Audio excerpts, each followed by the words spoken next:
Buy Yourself the Damn Flowers, A Deep Deconstruction, Tam Kaur.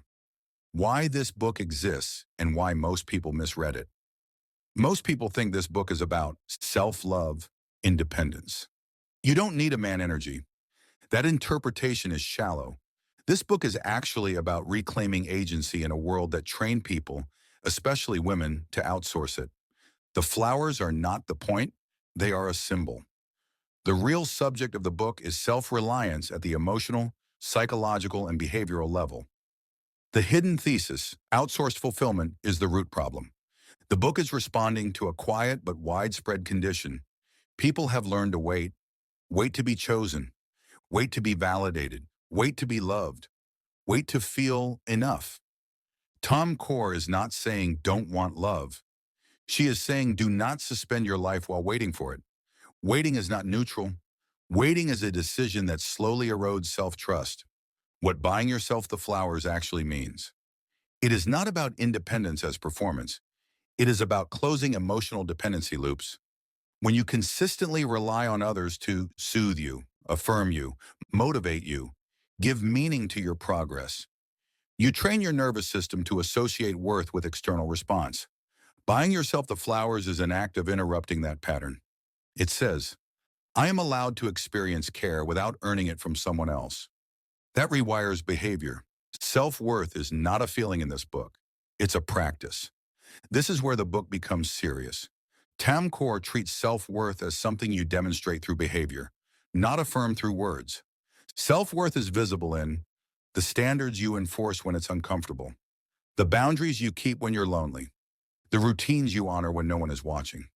The book quietly dismantles the idea that confidence comes first. It argues that self-respect precedes confidence.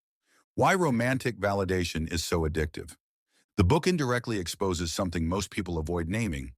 Romantic attention temporarily silences self-doubt. That's why it feels intoxicating. Not because it's love, but because it numbs insecurity. Tam Kaur reframes independence not as rejection of love, but as detoxification from validation addiction. When you stop using others as emotional regulators, relationships change entirely. Discipline disguised as softness. A critical misunderstanding. People think this book is gentle. It's not.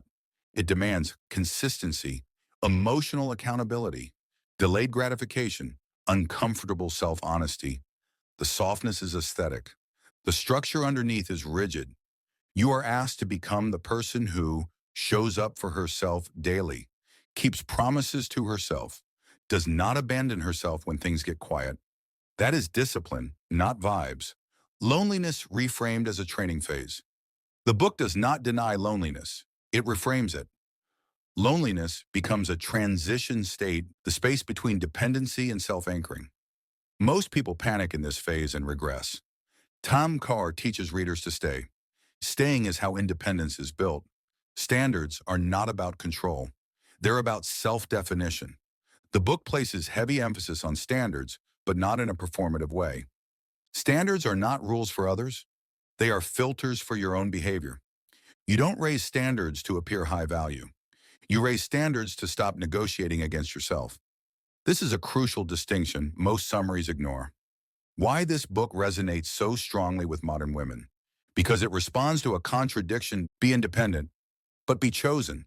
Be ambitious, but be desirable, be confident, but don't intimidate. The book resolves this tension by removing the need for permission.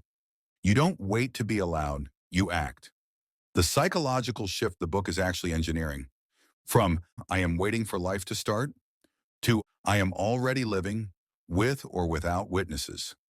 That shift changes dating dynamics, career choices, self-talk, tolerance for mediocrity. This is not empowerment language. It is identity restructuring. What people still get wrong after reading it. They aestheticize it, they quote it, they brand it, but they don't apply it consistently. They buy flowers once. They don't become the person who never abandons herself again. That's the difference. The real application, no exercises, just truth. Ask yourself, where am I postponing joy until someone else arrives? No. What am I tolerating because I'm afraid of standing alone? Which parts of my life would stabilize if I stopped waiting?